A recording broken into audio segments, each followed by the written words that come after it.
All right.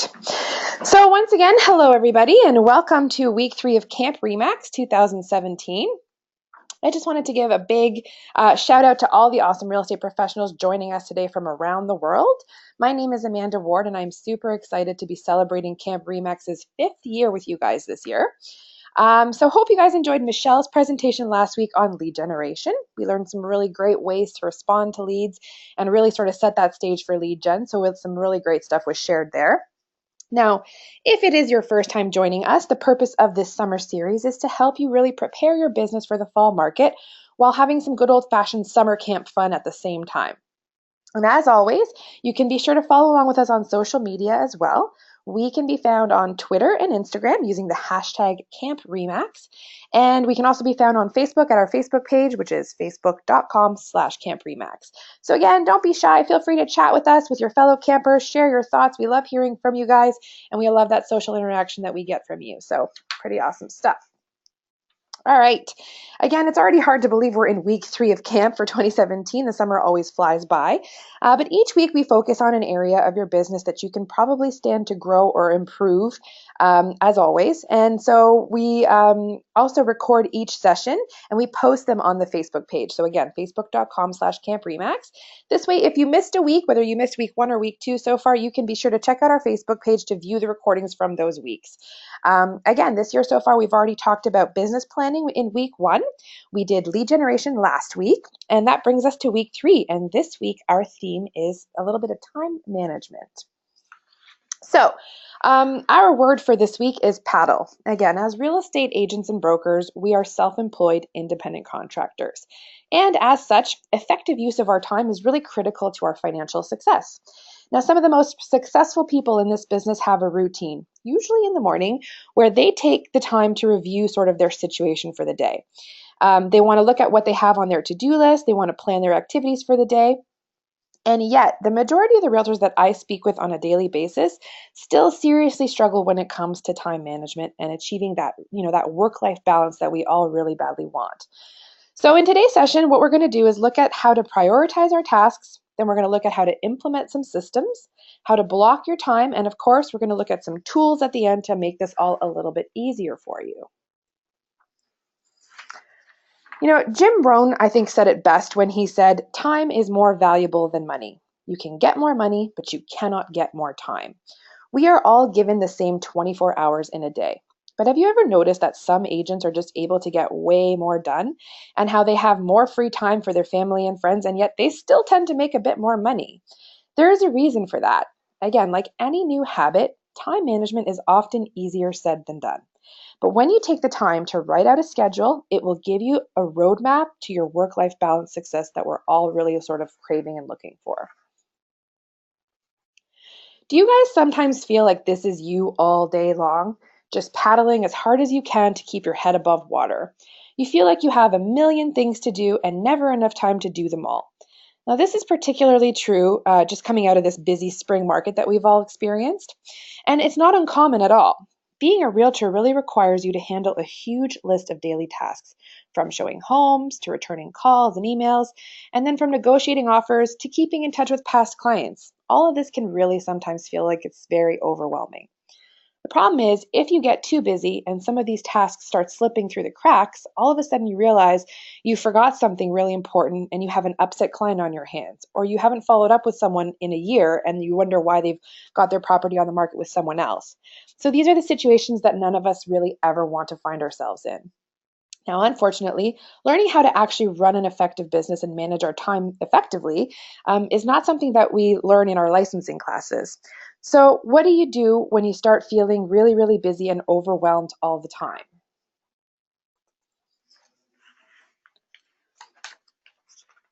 Well, to start off, we want to start with prioritizing. Now, the typical workday of a realtor is becoming more and more complex every day and more demanding. The multitude and variety of tasks can become overwhelming. Many agents are unable to handle the demands of their clients and the stress, which results in a dip in our productivity. So prioritization skills become a handy tool in these cases, and they allow you to really plan your day in a manner that not only increases your productivity, but actually lessens the stress by providing you with a better work-life balance. So let's look at how we start prioritizing our daily tasks.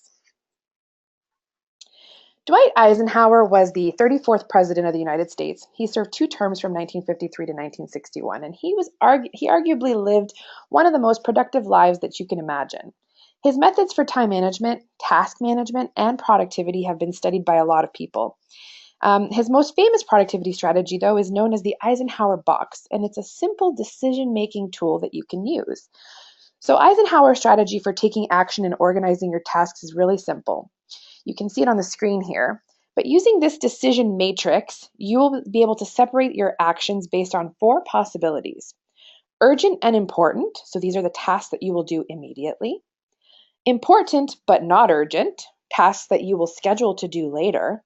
Then we have urgent but not important. These are tasks we will delegate to someone else to do. And then we have neither urgent nor important. These are tasks that we will eliminate. So the great thing about this matrix is that it can be used for broad productivity plans. So things like how should I spend my time each week or each month? But we can also use this for smaller daily plans. So again, what do I need to do today? So really think about the tasks that you have on your plate for the day and put them into these categories. This will help you eliminate the activities that really suck up our time that are not even really necessarily important. All right, I'm sure many of you guys have maybe heard this story before, but I wanted to tell it again because I feel it's a really important life lesson, especially when it comes to time management. There was a teacher of a university class. He came in and cleared off his desk, and he placed on top of it a couple of different items. One of the items was an empty mason jar. Then he proceeded to fill the jar with golf balls until he couldn't fit any more in it. He looked at the class and asked the students if they agreed that the jar was full, and every single student agreed that it was indeed full. He then picked up a box of small pebbles, poured them into the jar with the golf balls. The pebbles filled all the empty openings and spaces in between the golf balls. He turned to the students and asked again if the jar was full, and they agreed that it was. Then he turned around and grabbed a bucket of sand and poured the sand into the mason jar, which then filled all the spaces in between the pebbles and the golf balls, and again asked them if they agreed the jar was full. They agreed technically it was absolutely full this time, and finally he pulled out 2 beers from under his desk and poured both of them into the jar, filling all the empty space between the sand. Then the teacher said to them, "I want you to recognize that this jar represents your life," he started.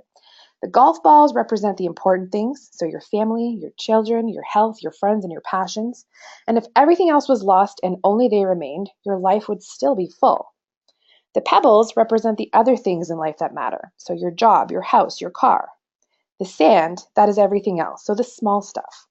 Now, if you put the sand in first, there's not going to be any room for the pebbles or the golf balls. And the same goes for life.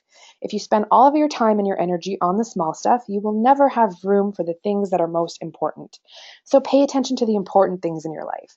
Enjoy time with family. Go to dinner with your spouse. Play games with your kids. There is always going to be time to clean your house or take yourself shopping.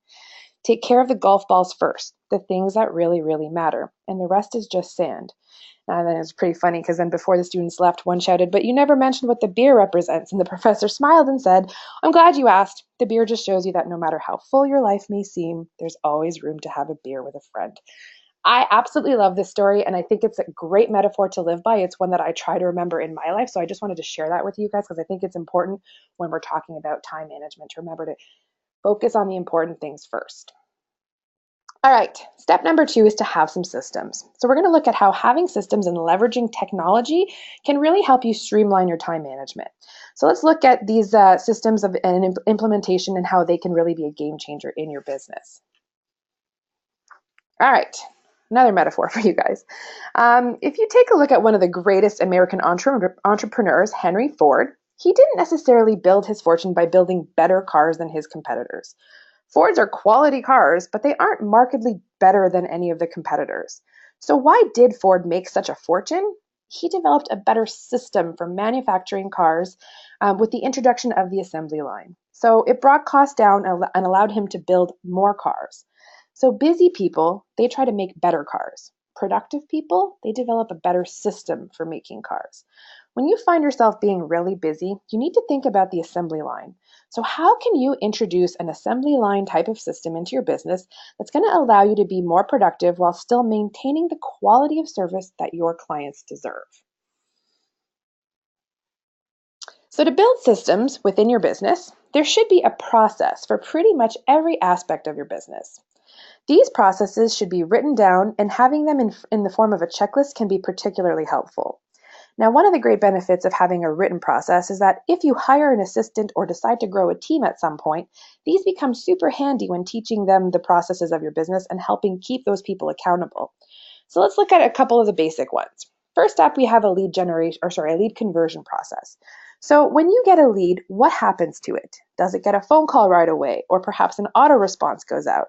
What do you say to that client? Is there a CRM or a drip campaign that they get added to? How often are we following up with that lead? The more clear you are with this process in place for every new lead, and the more consistent you are with using the process, the more predictable your results are going to be. Then we have the listing process. So when you get a call and you have to schedule a listing appointment, what do? Do you send a pre-listing package? When does the stager and the photographer go in? What has to happen before you meet them in person? And what does that agenda look like for the actual appointment? How and when are we following up? So every step should be laid out from beginning to end when you have a firm deal that has closed. Same thing with working with buyers. Similar to that listing process. What happens the very first moment you meet them for a buyer consultation or at a property? What happens from the moment you have a firm deal until closing? What is everything that has to happen in between those steps? Then we have the offer process. So who's preparing that paperwork? Is it a front desk staff? Is it your personal secretary? Where do you present offers on your listings? Is it at your office? Is it at the client's home? What forms need to be filled out and handed in? Who needs to receive the paperwork once that offer is accepted? So including all of the other people we work with, lawyers, mortgage brokers, etc. So the same thing goes with administrative work, updating your CRM, which stands for Client Relationship Manager, and setting follow-ups with past clients. So again, how often are we doing these tasks, and what steps do we need to take to make sure that they are done accurately and in a timely manner? Having all of these processes laid out in a written format and following them is going to greatly help you streamline your business and save you time. Next up, we have automation. So when it comes to having good systems in place, you'll find that automation becomes an integral part of your systems. One of the best things about technology is the ability to automate a lot of simple tasks. Things that used to just take up time can now be automated, so you don't have to do so that you have to do little to nothing to have things happen. Now, can you be successful without embracing technology? Absolutely, but it's going to take you a lot longer and require a lot more effort. Now, some examples of how you can use automation and leverage technology include putting clients onto drip campaigns. Most CRMs will have templates already created, and you also have access to a huge amount of templates within Design Center as a Remax agent. Another great idea is to pick a day at the beginning of the week and pre-schedule any follow-ups you have to make during the week. Again, there are tools to help you do this, which we'll look at shortly, but this is a great way to ensure that when things get busy with showings and offers and home inspections, we aren't missing those critical touch points with leads and past clients. Another great idea when it comes to automation is to pre-schedule your social media posts to ensure that you really maintain that online presence and relevance. You can also have an automatic response that goes out to any new leads to keep them warm until you actually have time to follow up. A great example of this is our 5-Street lead management system, which comes with a built-in customizable auto response feature. So using all features like this are going to really allow you to save a lot of time, and most importantly, ensure that nothing falls through the cracks in our busiest of times. So let's make sure that we're leveraging automation and technology whenever possible. The next step in managing our time and our tasks is to start time blocking our schedule. Now, it can be very easy in this industry to let our business run our lives and completely take over. But if instead we decide to treat our business like a business and schedule our activities using some time blocking techniques, you're going to find that you can actually spend your time wiser and much more efficiently, get things done better and much faster. So in the real estate business, 20% of your efforts will account for 80% of your results. And that means that unfortunately, 80% of what you do only accounts for 20% of your results. So the key to becoming a highly successful real estate agent is to define that 20% and focus on it. That 20% should include things like prospecting activities, past clients, particularly those who give us referrals, and any aspects of your business that give you a high return on your investment. So what are the income producing activities that we're actually doing? The 80% that yields us less results includes things like paperwork, unmotivated clients, and unnecessary meetings. These are usually the things that suck up most of our time, and yet they don't lead us to making more money. So make a list of the activities you do in the course of a week and ask yourself, what activities are vital to my success? Which ones are jobs that could be done by someone else or even automated, as we just talked about? And once you have those activities categorized, you can then really focus your efforts on the things that are going to increase your productivity. So what is time blocking? Well, time blocking is merely the predetermined placement of a specific action in a specific segment of time. So you select in advance what action or activity that you're going to do, and then you're going to select a time frame to do it in. Now, this should include both personal and professional activities. Time blocking is kind of like a muscle that has to be trained. It's a process of revision, review, and patience. You can draft your initial schedule using the steps and techniques that I'm about to share with you, but then you have to check in on your progress each week to assess how well you actually adhered to that schedule. The key here is to stick to the schedule you set and then revise it when you feel it's necessary. So, as we looked at with that jar of golf balls metaphor that we talked about, the first priority in effective time blocking is your personal life. And then you move towards your business activities. We need to determine and place in our schedule the important personal stuff first. So start by designating one day off per week. Everybody needs a day off, so make sure you schedule that in and stick to the plan. Next, you can try to take some evenings off if you'd like. While some of our clients need to meet in the evenings, and I absolutely understand that, we don't have to be available every single evening of the week for business. So set aside a few to work and a few that you will take off.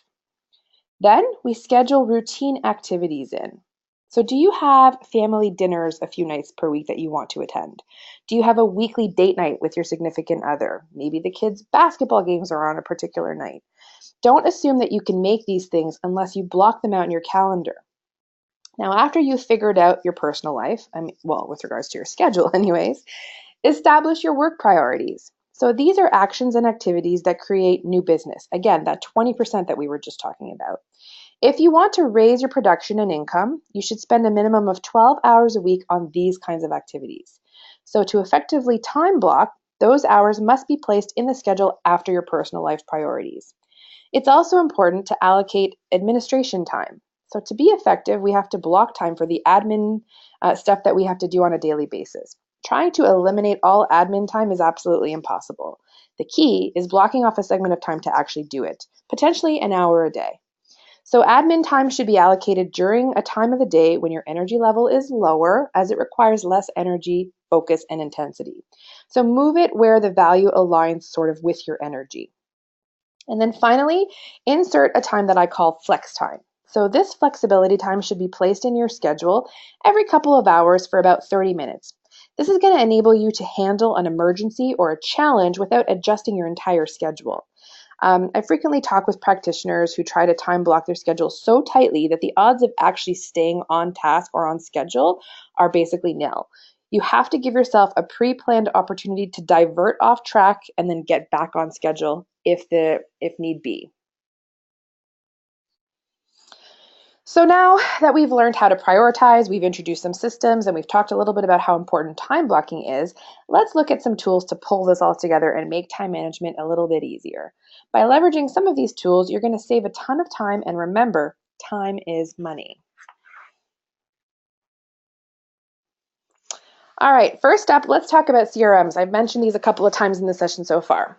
CRM stands for Customer Relationship Management. Now, getting a CRM is one of the most important steps that you can take towards implementing systems into your business to leverage yourself more effectively.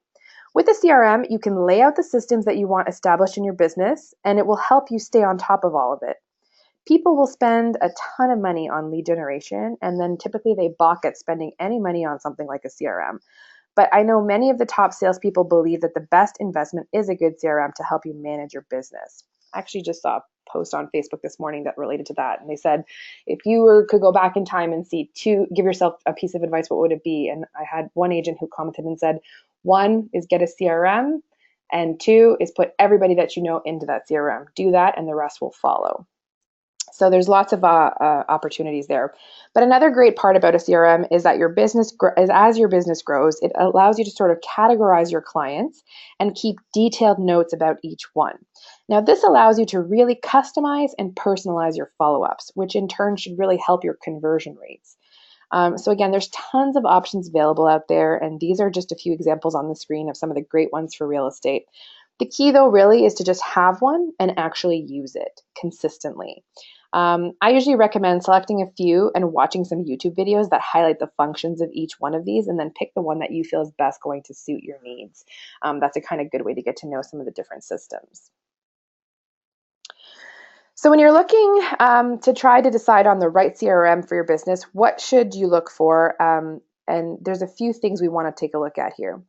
Does it integrate well with what you already have going on? So is it going to integrate with your lead generation platforms? Can it automate some of the processes for you so that you don't have to do it yourself? Is it mobile friendly? Does it provide reports for you on how many of your contacts actually turn into a deal? What was your average response time? You know, were your emails getting opened by anybody? Being able to measure these kinds of things allows you the opportunity to improve when and where necessary. Now, by having reports on what you've done, you can leverage the statistics to optimize your performance. In other words, measure what's effective and adjust accordingly. And then lastly, another thing to look at is how customizable is the follow-up system in the CRM. So some are more rigid than others, but you want to be able to customize it to your own business and to have it say what works best for you in terms of how you interact with your clients. Now, if you just want to send a simple email, but you want to make sure that it goes out at the right time and that you can track its effectiveness, there's a tool for that. You can try using Right Inbox. This is a Gmail tool that lets you schedule emails. You can also request return receipts and get notices when emails are actually opened and links are clicked on. So Right Inbox can schedule reoccurring messages and save templates for quick use as well. Boomerang is another Gmail plugin that works sort of the same way. It's about the same price and has a calendar if you're doing a lot of scheduling with clients and email tracking. But using one of these tools will help you ensure that all of your follow-ups are sent out on time. And don't forget, 88% of clients polled claim that they would use the same agent again, and yet only 11% actually do so. The main reason for this has been found to be the lack of follow-up. So using tools like these ensure that no clients ever get forgotten about in our busy lives and make sure that we're hitting all those important touch points that are vital to our success. We also talked about pre-scheduling your social media content, and these are two of the best tools to do that with. Buffer syncs your information to all of your different social media sites and allows you to really customize it to the format that each site requires. Buffer also allows you to track results and clicks, and the longer that you use the tool, the more data it captures, and then soon Buffer will be able to actually tell you the best time of day to post content to each of your social media channels. Hootsuite is also a social media management tool that allows a user to schedule and post updates to any page or profile on a variety of social media platforms, all from one place, the Hootsuite dashboard. So if you spend a lot of time on social media and have a lot of profiles to take care of, streamlining all of those profiles into one simple system can help save you a lot of time. So the scheduling feature is pretty nifty. You can spread your posts out over the day or the week so that you can sort of set it and forget it. You do it once a week and you know that all your social media content is going out at the appropriate times. So again, I hope you have enjoyed this session on time management and learned some good strategies to help you manage your time and tasks more effectively. Your key takeaways for today are to remember that time is money, so use it wisely. Prioritize your tasks and focus your energy on the 20% of activities that will produce the most ROI, so return on your investment. You can implement systems and checklists into your business. Make sure to schedule time for both personal and business tasks. Don't forget about that golf jar story that we told. And lastly, use the tools and technology available to you to simplify your life. Leverage the things that are going to help make things easier for you. All right, last week we asked you to post your favorite fishing photos and memories for our Camper of the Week challenge. We absolutely loved seeing all of your submissions. There were some really fantastic photos shared, so thank you so much to all of those of you who participated. These were some of our favorites from last week, so just wanted to give a shout out to some of these guys. Once again, always a tough decision, but Camper of the Week this week actually goes to Amber Spain Mosher from Remax Masters in, okay, I'm going to try to say this properly, guys. Skinny Atlas, I think is how you pronounce it, New York. Amber posted this beautiful photo of her twins, Mason and Eden, having a great time fishing at their family home in upstate New York. And it's a really great shot of the true joys in life. I thought it was appropriate, given what we've been talking about today and making the important things first. So, again, congratulations to Amber on being Camper of the Week for week 3 of Camp Remax. Now, as you know, every week we like to name a new Camper of the Week here at Camp Remax and give you a new challenge and way to interact with us and each other. As always, if you're selected as Camper of the Week, you get your name and contact info shared with with everybody attending, which is over 1,000 people from 40 different countries. So much fun and a fantastic networking opportunity for you as well. So your challenge for next week, in keeping with our paddle theme, is to post your favorite boating photo or memory. Again, I will be awarding bonus points to anybody who features an actual paddle in the photo. Funny photos, and of course, we love Remax themed. So if you've got some Remax swag you can incorporate in them, please be sure to do so. Again, make sure that when you post the photo, you use the hashtag Camp Remax, whether it's on Facebook, Twitter, or Instagram. We want to make sure that we're tagging it so we can easily find your photos. Also, you can feel free to go to our Facebook page and comment on other people's photos. Again, we love that social interaction from everybody. So I hope again that you guys have enjoyed this session.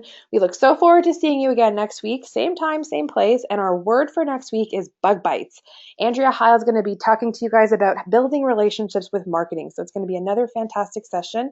I hope you guys all have a really great week, and we look forward to seeing you guys all here next week. Thanks, guys.